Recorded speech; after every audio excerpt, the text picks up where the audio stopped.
Hi, how are you? Oh, hi. Come in, Josh.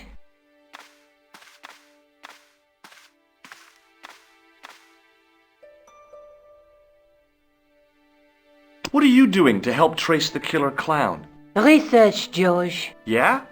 You have a copy of the clown's yearbook? I have a telephone and lots of contacts. Oh, well, did you find anything useful? Not yet. I'm employing my first and most useful weapon. What's that? Patience. Oh, I've heard of that. Isn't it a substitute for decisive thinking? Do you have a boyfriend? Not anymore. There was someone. A guy in my final year, but it didn't work out. Neither did my degree. I'm sorry. I'm not. Tell me more about your family. When I was a little girl, I used to spend the winter with my grandfather and grandma. They were the best times, warm and safe in their tiny cottage. My grandfather rolled cigarettes while grandma made hot chocolate and cakes. One day, he stopped his scrolling. He put the lid back on his tobacco jar and took me in his arms. I laughed and wriggled, but he hushed me to be silent. With his unshaven chin all scratchy in my ear, he told me his secret. What did he say? He said, I don't smoke, but she likes to think I do. What a weird old man. Don't call my grandfather weird. He was the nicest guy ever. I wish I was back in that cottage instead of this crummy apartment in this noisy city.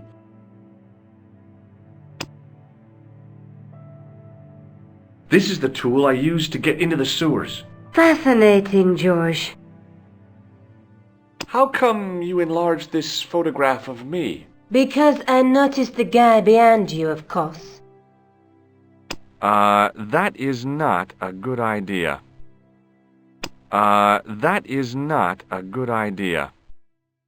Hey, Nico, shake hands with me. No chance, Buster. I found this matchbook in the killer's hotel room.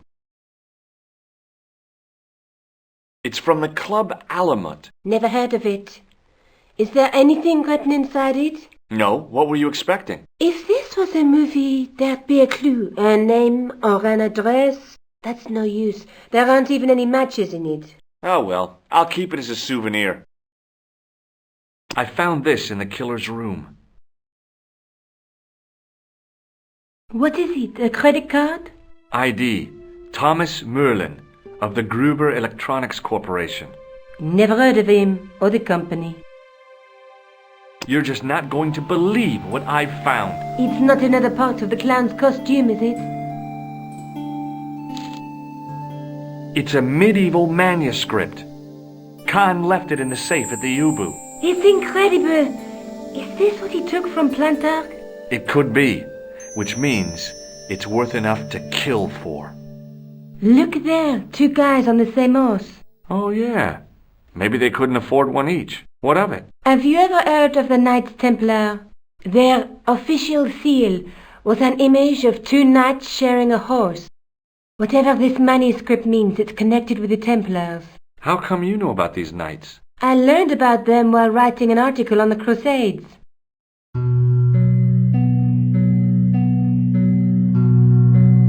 This guy, named Hughes de Payen, arrived one day at the court of King of Jerusalem. He offered to protect the Christian pilgrims from the displaced Muslim armies. The king would be able to guarantee safe transit to Christians in the Holy Land.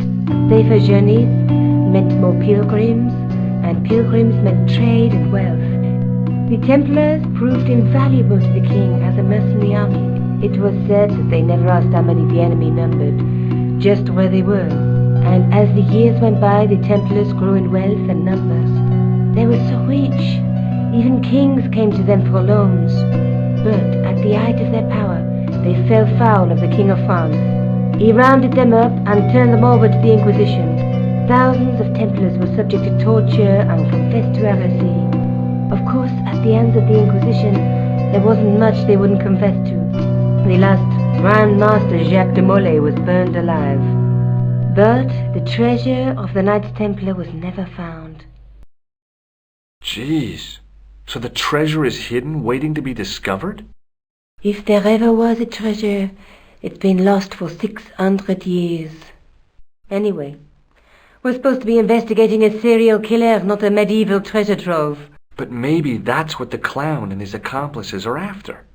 Maybe this manuscript is the key. You'd better leave it here for safekeeping. Let's take another look at the manuscript. There's a guy with a sword and a bull. The only mythological bull I know of is the Minotaur, but he was only half bull. I don't think I'd like to be half a bull, even if it was the bottom half. What's that object between them? It looks like a gem on top of a tripod. There's a guy working on a loom. He's weaving a carpet or a tapestry. Or a duvet cover. It's a clue to a place, I reckon. Somewhere famed for weaving and ships. Where folk live in barrels? It beats copper boxes. Look there, two guys on the same horse. A knight with a crystal ball. Now, there's something written on the scroll beside the knight. Yes, but it's written in Latin. Per disciplinam mea lux videbis. By my teachings, you will see the light. You speak Latin? Where did you learn a trick like that? A trick? I studied law, okay? I can read Latin. My, you're touchy. Tell me that again. There's a woman looking at her reflection in a mirror, but the reflection has 3 hideous faces. She reminds me of the wicked queen in Snow White. She was the one who said, "Mirror, mirror on the wall," wasn't she? She made me cry so much when I was a kid. Mom carried me out of the movie theater. She didn't frighten me in the least. Like I said, I was only a kid. I didn't like the crocodile in Peter Pan either. Let's face it, we need help, George. Someone who knows about these things. Who do you suggest? Indiana Jones? I know a guy who specializes in medieval studies. His name is Lobino. Huh. Some stuffy old fossil who gets horny over ancient relics, I suppose. Far from it. Andre isn't the stereotypical professor you have in mind. Where can I find this Lobino guy? At the Krone Museum. I'll give you the address.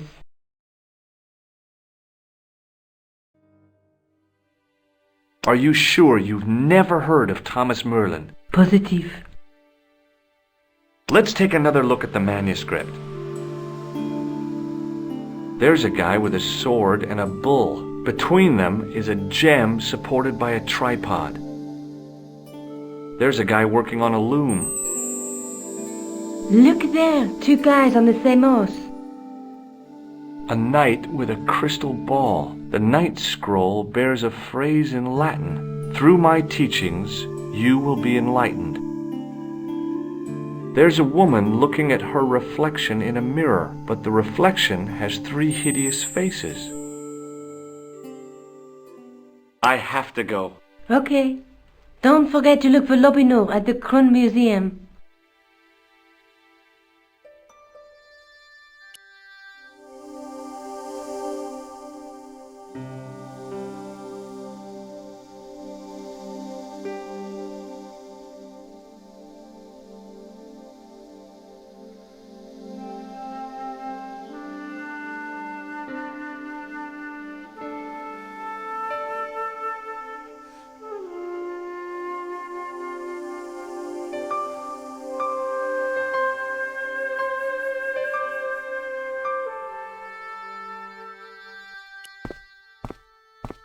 Oh, hi. Hello, my handsome friend. What do you make of this tool? Is it something a dentist would use? No, it's for raising manhole covers. Formidable. Do you recognize the man in this photograph? Oh, what a hunk. He's a killer. I can see that. His eyes say it all. Do you recognize this nose? No, monsieur. What can you tell me about this tissue? Nothing. Would you like to shake my hand? No, I wouldn't. I can see the future, remember. Does this matchbook mean anything to you? No, but I can tell you one thing. There's no such place as the Club à la Moute in Paris. Can you tell me anything about this security pass? I can tell it doesn't belong to you. How come? Give me some credit. If you're an electrician, I'll eat my antirhythms. You're a remarkably talented lady. See you later. That's right, monsieur, you will.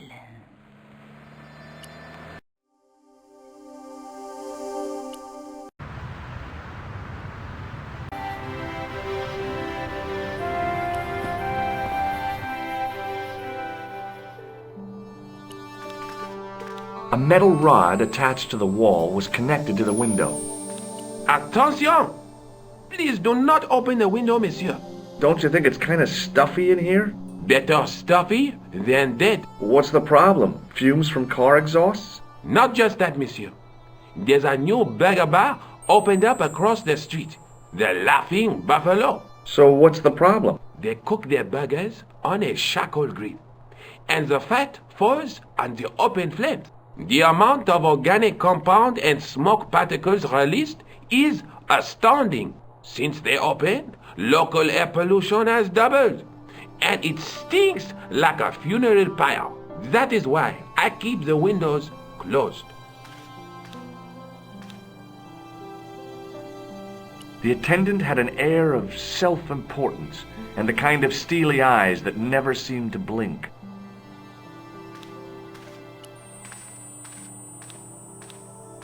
In the case was a spindly tripod, blackened with age and pitted with rust. It was identical to the tripod pictured on the manuscript. A notice identified it as 15th century from Western Ireland. It had been found in Lochmarne at the site of a Knights Templar preceptory. Ireland! What's that? This tripod was found in Ireland. I will have to ask you to keep your voice down. I'm sorry, I was excited. As I reached toward the display case, a shrill piping filled the air. I froze, then tried to get myself together and act nonchalantly. No, monsieur. No et no. Okay.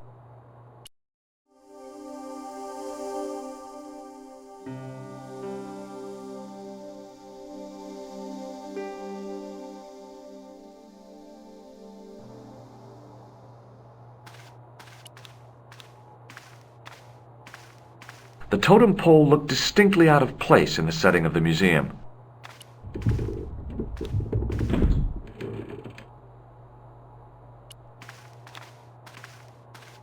It was an ancient Egyptian sarcophagus with a beautifully painted effigy of its owner on the lid.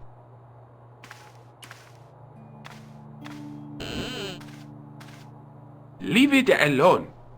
That closet is over 3,000 years old. Closet?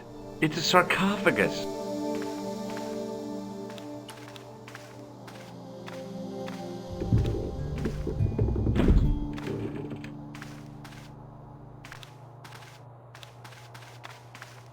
Pardon me. Oui, monsieur? Are you Lobineau? Oh, no. Fancy you mistaking me for him. No. I am the deputy custodian. But Lobineau does work here. Work? I wouldn't go so far as to call it that. He studies here most days, but as you can see for yourself, not today. Do you know anything about the Knights of the Temple? No, sir. Not a sausage. The sign on the tripod says it was found at a Templar preceptory. It does? Yeah. It doesn't mention John Dee at all. Most remiss. You don't know anything about the tripod, do you? No, I don't. I never had much of a start in life, you see. I owe what little education I gained to my uncle. He was an optician, but he also doubled as the village school teacher. He taught me the alphabet. Wait, 19 letters of it. The bottom row of the chart was too small even for him to read, so he left them out. Why don't you start over and enroll for adult education? You know, I never thought of that. Do you think if I studied hard and did all my homework, I could be a professor of history? At your age? Dream on. Do you know anything about medieval manuscripts? Not me, monsieur. I am no scholar, though people often mistake me for one. It is the uniform, I guess. They see the clothes. They are impressed. And they ask you to park their cars? They ask me to park the... No. They assume I am an authority on the exhibits in my care. Whereas you know next to nothing about history. Of course not. All I am saying is, I am no scholar, not like Monsieur Lobineau. Can you give me any further information about the tripod? Certainly, monsieur.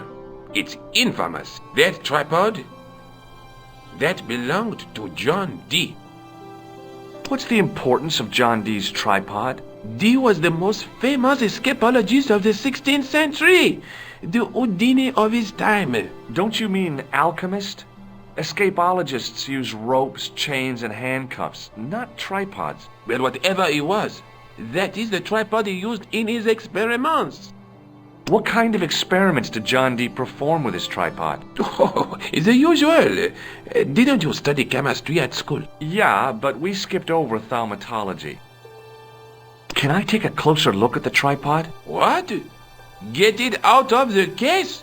Ah, no! That tripod is protected by a sophisticated surveillance system. How sophisticated? A painfully loud alarm bell. How is the alarm bell triggered? By the slightest pressure on or movement of any part of the case wherein that tripod is situated. It strikes me that to call your alarm system sophisticated is, well, stretching the truth a little. It has never failed yet. The sophistication is in its simplicity. What does this tool mean to you? That belongs in a museum. Pardon? It is a priceless historical artifact, if I am not mistaken. No, it's a plain old tool for lifting drain covers. Do you recognize the man in this photograph? No, monsieur. Is there any reason why I should? I guess not. Do you recognize this red nose? I don't think so. What do you make of this tissue? It is absolutely disgusting, monsieur. Do you recognize this ID pass? No. Have you ever heard of the Club Alamut? Oh, no. I don't frequent places like that. Would you like to shake my hand? Not while I'm on duty, monsieur. Thanks for your help.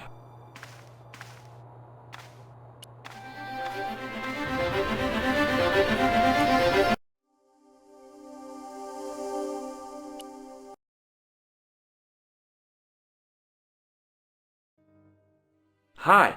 I've been to the Kroon Museum. Did you speak to Lobineau? No, he wasn't there.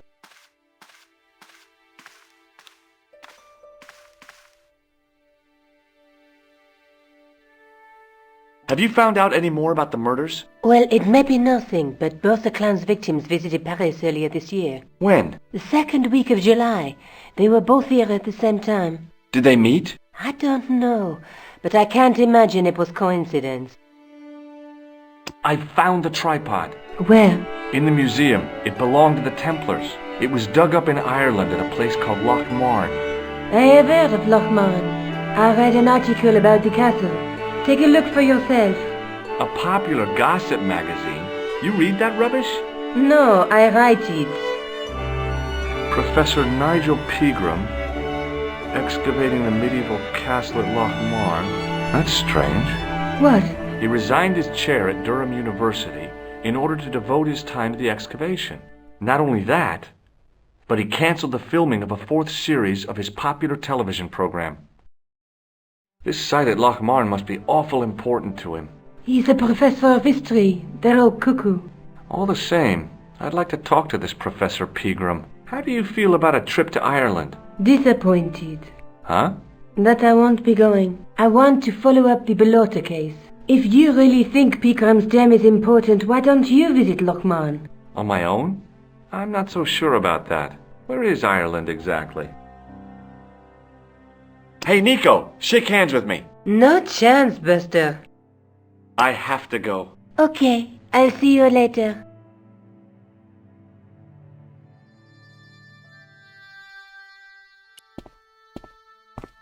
Oh, hi. Hello, my handsome friend. See you later. That's right, monsieur, you will.